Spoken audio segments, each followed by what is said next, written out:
welcome back to Pop Cult X. This is our Talking Ted. I changed it from TED Talk to Talking Ted. I don't know why. It felt a little more fun, a little more playful.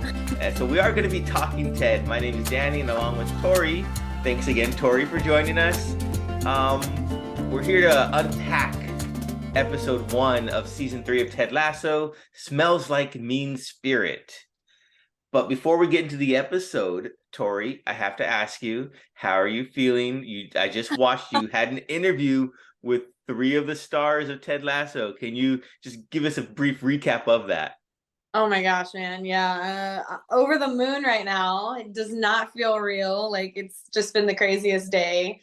So I work at a news station, obviously. And we get reached out to by the stars sometimes. And today we got to interview Christo, Toheeb, and Kola from Ted Lasso. Obviously, Sam Obisanya, Isaac McAdoo, and Danny Rojas. And I thought it was just going to be an off-camera thing, and they brought me onto the set and had me actually. I'm a producer, so normally I'm behind the scenes, but this time I was in front of the camera, me and our anchor Raul, and we just got to talk to them, man. It was so cool. We just asked them questions about the season, about their characters, about what they thought everything was going to be like, what their character development was going to be, and you're supposed to have a very strict time limit, but I guess they had fun talking with us, and so they kind of let us push it a little bit. That's cool. But man, it was amazing. They're all so nice.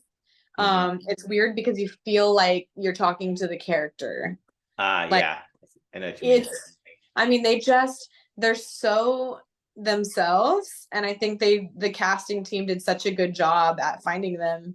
And just finding people who fit so perfectly with those characters. I will say Kola was probably the one who seemed the least like his character because the dude was just like all smiles, like would not stop smiling, like just super bright, funny, optimistic. But man, it felt like talking to a friend. It was weird.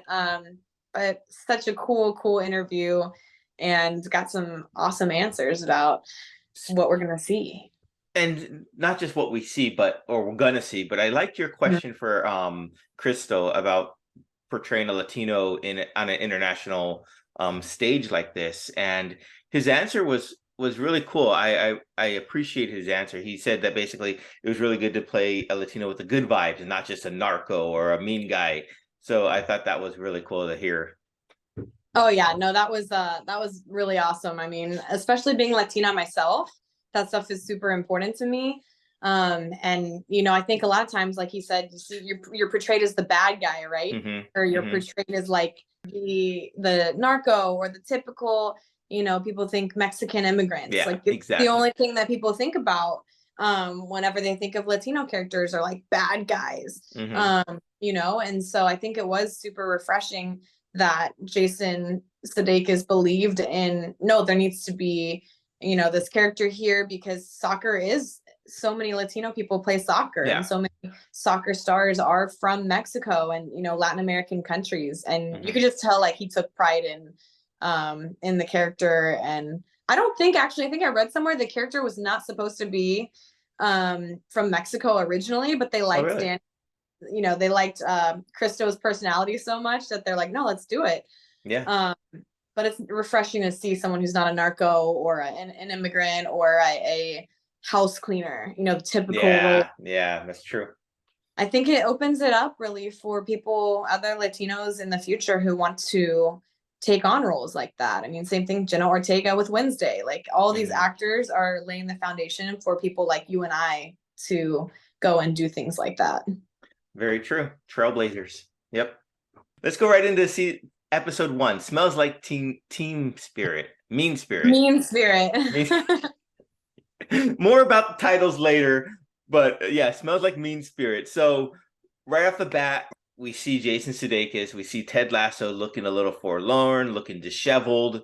And I first off thought it was like when he got the text message from his ex-wife, I thought it was like a flashback to like before maybe he even left to go to before season 1.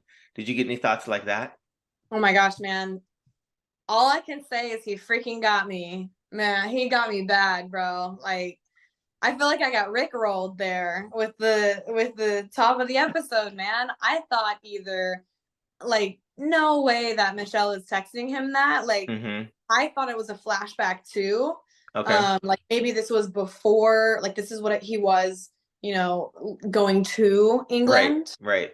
Because in my head, that's the only thing that made sense. Like if you're a real, Mm-hmm. I guess Ted head, if you're a real Ted Lasso fan, we know that that's over. And like Yeah. obviously the feelings are still there, but it's not like I'm in love with her. It's like he's the mom of my child still, or Mm-hmm. she's Mm-hmm. the mom of my child, so I gotta love her.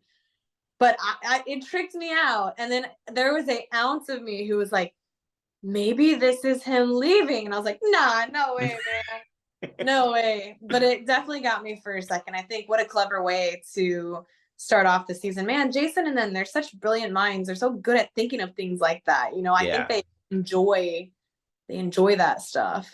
Doing that Yeah. to us.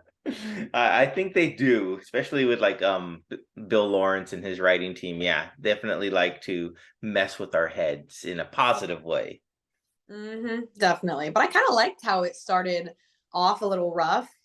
It was very like reminiscent of season one a little bit, just an Hmm. unshaved head, disheveled a little bit, but obviously now a very different connotation. So Yeah. I think a lot of people were disappointed with how they said, I wish it would have started off like I needed the optimism after a 2-year wait almost. I needed an optimistic beginning. I didn't want a downer episode. And I'm like, I don't know where y'all thought this was just gonna be rainbows and sunshine after season two.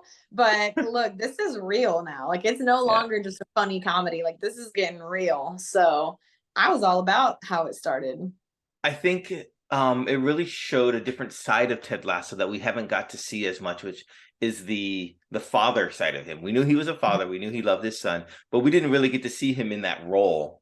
So I Mm-hmm. think him there at the airport early in the morning, because it's an early flight out, I'm guessing. Yeah. And then having to go home and clean up all the Legos, clean up, take down the inside fort or the tent, whatever, and just in that role. And I thought that was another dimension that I'm glad that they brought into it, because it further might help down the line explain actions that come of, because he's been questioning throughout the whole episode, why are we still here? Right. Why are we still here? So maybe this is laying the groundwork for what might happen later on. Right. Yeah, that's true. That's really true. And I'm kind of glad they skipped past us actually seeing the 6 weeks of it. I don't know. I'm glad that they sort of fast forwarded past that. I think it's much better for us to kind of imagine how much fun they had rather than Yeah, that's seeing it. true. And so I'm sure everyone kind of has that, views it differently. But yeah, I thought that it was very necessary to have that little shot of them in the airport, which by the way, I'm not team spoiler, but I will say the girl who plays the flight attendant, okay, Hmm. I saw her on Twitter. I found her Twitter and she just randomly popped up on the timeline. I wasn't like searching her out. But she was like, "Oh yeah, I'm this person and I play the flight attendant who you may or may not, probably, maybe won't, I don't know, possibly see again." And I was like low key kind of a spoiler, but also not. Like, she kind of like navigated those waters, tiptoed it. But I'm like, okay, will we be seeing that flight attendant again? I think we all kind of have an idea that we probably will. But then her Well, going on now, and yeah. tweeting about it, I'm like, girl. So I don't know. I'm saying what I saw on the Twitterverse. Hey, well, I mean, see her again. To what context will we see her again? Maybe she's in a party scene later on. Who knows? Who knows? Who knows? All I'm saying is I looked again this morning, the tweet was still there. So Okay. Team Apple and them would have like hunted her down Yeah, yeah, if they gave anything away, but yeah. it's still there. So maybe we'll be seeing her again, maybe we won't. I don't know. But it's very true. Um, so a little bit later on in the episode, so we see Rebecca and Ted, and it seems like maybe everything is not as peachy as people would have hoped it would be between them. Mhm. And I know that has a lot to do with Rebecca's wanting to stomp on Rupert's heart Mm. and team so bad. But it was interesting dynamic, to say the least. Yeah, well, and I think again too, I think people forget that there was 6 weeks between the last time that they saw each other supposedly and then, here. Because they took a break, right? But Mm-hmm. in our heads, we're like, oh no, he was just in her office saying we're gonna win the whole effing thing, Mm-hmm. and so we forget that 6 weeks happened and passed, and there's been a lot happened between them. And so I think that's why maybe a lot of people are kind of confused, disappointed, don't really know what's happening. But those 6 weeks were very clearly draining and hard on Ted. But Rebecca spent that whole time probably just sitting, watching Rupert's every move, Mm-hmm. thinking about how they're gonna get them back. But like Ted's head, I don't think was on soccer at all. Yeah, So exactly. that's tough. And especially in the part where she's like, Ted, they're laughing at us. They're laughing at me. She made it personal. She's like, I need you to fight. I need you to fight for me. I need you to fight for us. Oh my gosh, like literally chills. Like that made it so personal. Mm-hmm. And I think it's one of the first times that we see Rebecca actually being, she's only vulnerable with Ted. Yeah, She's that's true. only vulnerable with Ted and so, somewhat Keely. But this is the first time this season that we've seen it. And that's the first time when we see Ted's face and he's not like, hey, I got you. Right. You Yeah. know, you look at him and he's timid and he's, just like, I don't know what to do. Like, but I hear you. I hear you that you're Mm-hmm. hurt. So I think that was surprising for me is like, we went from, oh, I forgot I'm left-handed, barbecue sauce, dart throwing Ted to I don't want to fight. Well, I'm not going to address what Nate said. I'm not going yeah. to like what? Well, But I he's mean, clearly going through it. I think though that is part of, if you look at the end of season 2 when he finds out that Nate was the one who snitched him out or ratted him out to the Independent about being having panic attacks, and he Mhm. didn't address it directly with him. So I still think that's part of his character. I mean, I think he, as Ted Lasso, avoids confrontation, Right. and I can understand that. I hate confrontation as well, so completely understand that aspect of one's psyche. But and that's why even in season 2 he switched from Ted Lasso to Led Tasso, and that just to spark the guy. So I understand that part of it. Um, and I don't know. I think him just being himself, his Yeah.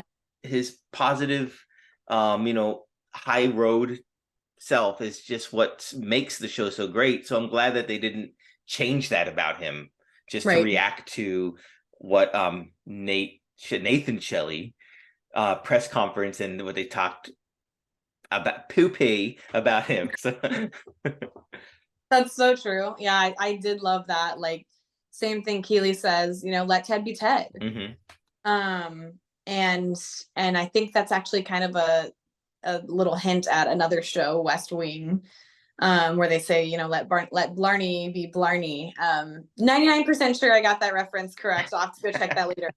But it's just saying, like, be yourself, like let them be themselves. It'll all work out. Don't try to be someone else or do something different because it's not hmm you. And there's a exactly. split second there where he's talking to the journalist and he pauses and he's like, you know what? And you're like, is he Oh. about to pop off? Is he about to pop off? And then he like just lays it in on himself. And Yeah, yeah. that's the part that we love about Ted is like he does always take the high road, no matter how hard he gets kicked or hurt or put down. He's a dead horse right now and people are beating him. Like you never hmm kick a dead horse.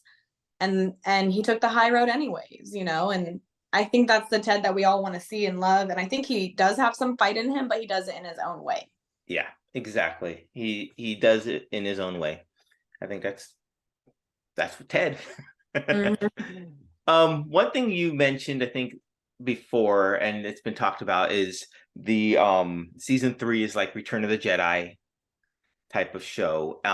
Did you get any of the references that they made in episode 1 to that? Oh my gosh. Yes, absolutely. I mean, just walking into Rupert's office, come on. I mean, Emperor Palpatine all the way, like almost to a T, like that's, the circular Yep. window, him Mm-hmm. just like sitting at this, like, Mm-hmm. the desk, the dark side for sure.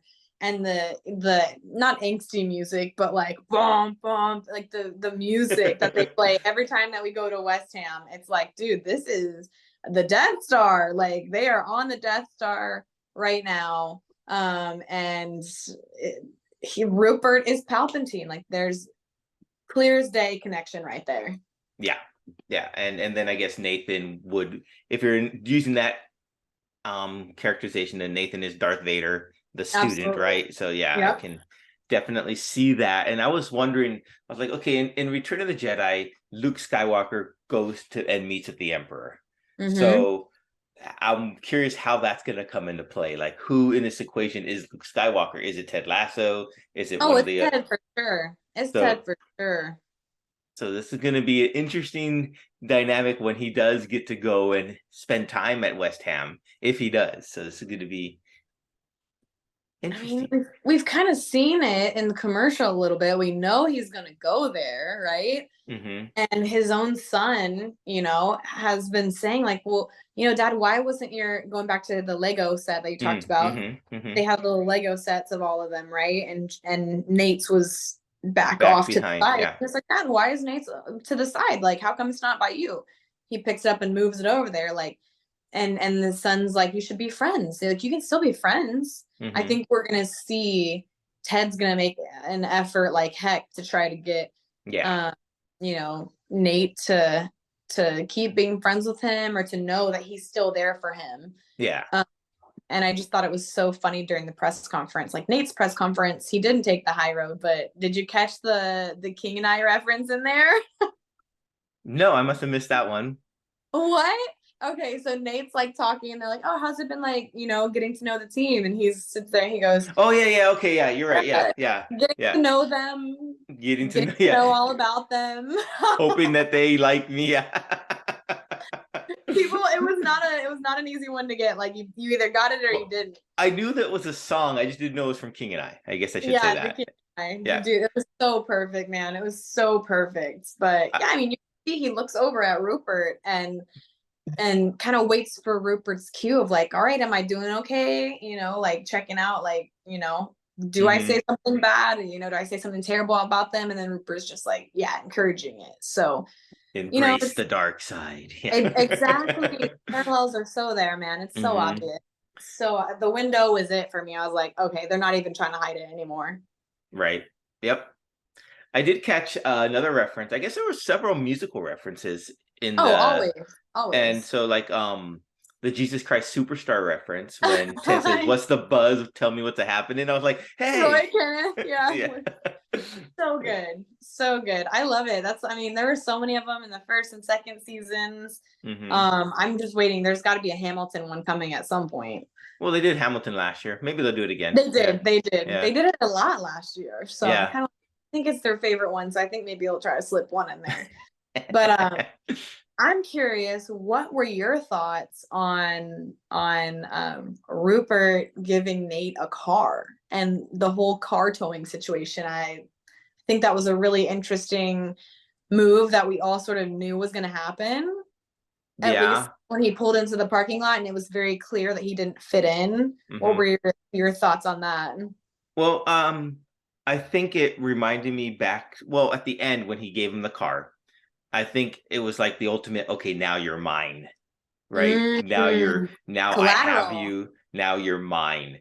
But it Yeah. also reminded me of season one, when I think after the first episode, when Ted was getting a ride home with Nate, and he said, "Oh, is this your car?" He's like, "No, I couldn't handle that." And it was like some sports car, right? So Yes. so to have him now grow to a character where he can handle it and it's his car. So that I thought that was really cool. Oh, you think he can? You think Oh he can? yeah. Okay. Well, okay, let me put it this way. The part he's playing, because I also think part of him is playing this part as the tyrannical manager. It Right. maybe it's not him, but he's playing this part. And I think that goes along a lot with the text message he got from his mom where he says, Mm-hmm. Dad saw you on the tele, didn't like that you swore, but he'll Mm-hmm. get over it, smiley face. So I think in his interactions with his mom is his true self, and Yes. he's playing this role because he's um when he was at the press conference and having this little mini panic attack, you saw him Mm-hmm. go down to the floor and you saw flashbacks of scenes come to his mind, and he's using that as his way to make him not be himself, right? So he's thinking, all this stuff happened to me, I have to go be this evil guy. So I think the role he's playing, yeah, he can handle that car easily. Mm. Wow, that's interesting that you say that, because there's just this thing in the back of my mind that went back to that quote from season one. Oh no, too much power for me, or whatever. Said something. Um, and I think that he thinks he can handle it, but his true self is gonna come out and realize he can't handle it at all. And Could that's very not, well. Mm-hmm. and maybe he'll end up getting in some sort of crash or fender bender. I'm not saying that's gonna happen, but I think it will end up being a little too much power for him. And it's also metaphorical of he's in too deep. This isn't him anyways, and he's gonna realize that he took on too much. So it's interesting that Yeah. you think he can handle it. And I also did think his true self was when he was texting his mom, and I don't know if you like looked at the text Yeah, above about the he moon got, but picture. yeah, she's like, oh, look at a beautiful Mm-hmm. moon. And he's like, oh, thanks, mom. Like, Yeah, that sweet exactly. is still in there. It's Mm-hmm. still in there. And the flashback to the pictures, like he's still clearly thinking about Ted. And when Ted was cleaning his room, that picture of Nate was still right there on the dresser. Right, So right. they're both clearly still thinking about each other. Like, and just, I thought that was a really big moment. I also thought the car was interesting because it's very reminiscent of Ted buying a suit for Nate, right? Oh, mm-hmm. And Mm-hmm. if you look, they're kind of close in color. I mean, Yeah. but I think like what you said is it's sort of his ownership over him, right? As soon as Ted bought Nate that suit, everyone's like, "Oh yeah, wasn't that Ted's? Didn't Ted buy that for you? Yeah, Wasn't that yeah. Ted's suit?" Blah blah blah. And I think that's going to be a similar metaphor for Nate this Mm-hmm. season. Obviously not with the suit, but like with the car, Yeah, and that's Nate true. being owned by Rupert, and always being, this is Rupert's car at the end of the day. So obviously they did them for different reasons, different intentions. Ted was just like, hey man, like you kind of look a little ridiculous with this suit. Let me help you out. Yeah, I think Rupert was totally doing this to be like, you're mine, yeah, right? I yeah, got I think something so. and you owe me now Mm-hmm. almost. Exactly. I think that's absolutely correct. It'll come Uh, back and the car will definitely be a key point, I think. yeah, we'll keep our eye on it for sure.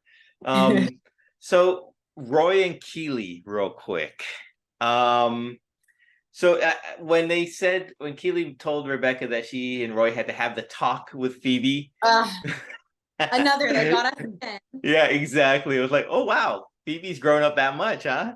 So Yeah. fast forward to the end of the episode, and they do have a talk with her, but it's not what we were thought it was going to be. Mm-mm. What'd you think about that? Oh man, we sensed some tension before, and so we kind of knew something was up before the 6 weeks. Mm-hmm. He was going to go to Mallorca or whatever, and she wanted to stay here with Mm-hmm. her PR firm. And I mean, Phoebe's just so wise. I mean, I think the Yeah. children in this season are going to end up being the heroes, or end up being the ones with the most Mm-hmm. to sort of prove this season. Because she's like, oh yeah, you guys broke up, but their answers were different, right? Keely was like, oh well, we're taking a break, and Roy And was he's like, like, no, we broke up. So yeah. you can tell that they're still not even on the same page. And Phoebe's just like, Phoebe, she's just like, well, why? I mean, you guys were busy before. That's the best excuse you can Mm-hmm. come up with. Mm-hmm. And then of course her parents are divorced, and so she's like, well, I have the philosophy I'm that not used to it. everything Yeah. lasts forever. So she's Mm-hmm. clearly like putting up a little bit of a front because she has that trauma there. But I think it's very much one of those things where like I think we all kind of have a feeling that they're going to come back together. Yeah. And obviously they have to work some things out and get to the right place, but they didn't want to break up, you can tell. And so I think that will be interesting to see I think they're getting back together. I just think they're gonna get back together. That's just me. I don't know. Let's look at it this way. So in the whole Star Wars equation, would we put Keely as Leia and maybe Roy Kent as Han Solo? So if Yes. they did, they take a break, Yes. right, in the movies. So there They you do. go. They do. They're coming back together. I mean, they're so good for each other. I think Jamie will come into the picture at some point this Yeah. season. But, you know, I think that they'll go through it and realize that there's something that bonds them, you know, and that they're meant to be. I don't know. I stand you know, Roy and Keely. So I think people want to see an honest love story, and they've been through so much. Like, Yeah. all of that sort of would seem like a waste, but that is real life, you know, people break up. True. Okay, real quick, did you have a favorite moment of episode 1? Or a favorite quote or something that, you know, left you laughing that you like really enjoyed? Oh man, that's really hard. That's really hard. You go first. I'll think back. Go first. My favorite quote, I guess, would be during Ted's press conference when he said, he didn't talk about his mustache, so he's like, I'm Ned Flanders doing a cosplay as Ned Flanders. I thought that was hilarious. That was like made me laugh the most, because, you know, everyone's always joked that Ted Lasso is basically almost Ned Flanders. So I thought that was funny that they brought that into that equation there. That's good. I mean, you can tell they clearly keep up with, you know, what the Ted Lasso fandom is talking about, although he doesn't tweet himself, you know, he likes all those tweets and sees that. Yeah. So I do love how they are kind of like listening to what we're putting out there. Oh man, that's a really tough question. I'm just so happy the show is back, man. There you and go. I'm You so can just happy be that it dropped early. I mean, early, what a gift. Okay, I think I got it. I think one of my favorite parts of this season so far, episode 1, was after Rebecca got back from visiting Keely, and they're back in the office, and Higgins is there. I just love Higgins. He's so wholesome. I just love him so much. And obviously Keely was crying, and she leaves the little mascara stains right here on her white shirt, you know, and immediately after she walks in, Higgins is just like, Keely, and she's like, yeah, how'd you know? And he goes, opens up his shirt, has the same tear stains. He's like, I've dry cleaned this 6 times. I can't believe he put that stuff on her eyes. Like, I just think that's so wholesome and sweet. And like last season, all Higgins wanted was to be included, right? So this means that Keely, like, he went to go visit her, and she let him come in, and she felt vulnerable enough to be able to cry in front of him. And I think that was just it was such a quick joke that I think it went over people's heads, like how meaningful that was to both of those characters. Yeah, that's true. And, you know, Keely isn't just leaning on Hannah, like she has other people. And, you know, I think there's something so sweet about a platonic guy-girl relationship. All Higgins wanted was to be included, you know, and now he is, and he's in the circle. And I think that's so sweet. Yeah. So that was one of my favorite parts. I don't know. Well, yeah, I agree. That was a really cool moment. I did like that.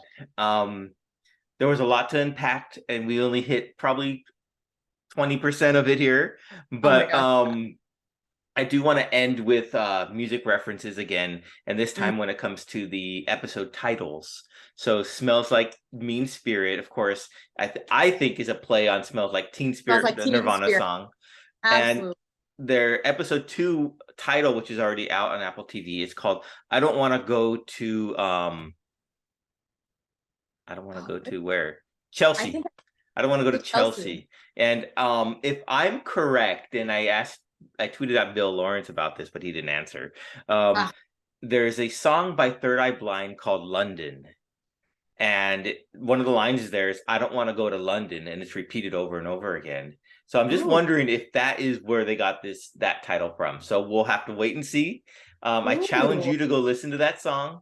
It's off of their first album, Third Eye Blind. The song is called London. Go listen to it, and you can tell me what you think about that song next week. Oh, I absolutely will. Let's do it. I'm already ready for episode 2, man. Let's go. I can't wait. This season is going to be wild, man. This season is going to be whack. So much is about to happen. Like, buckle up. I agree. It's going to be a lot of fun, and we're going to be here every week to talk with you guys about it, and you can hear our thoughts. So thanks for tuning in, and we look forward to coming back next week to talk about episode 2. Yeah, it'll be fun. Thanks, guys. Bye, everyone.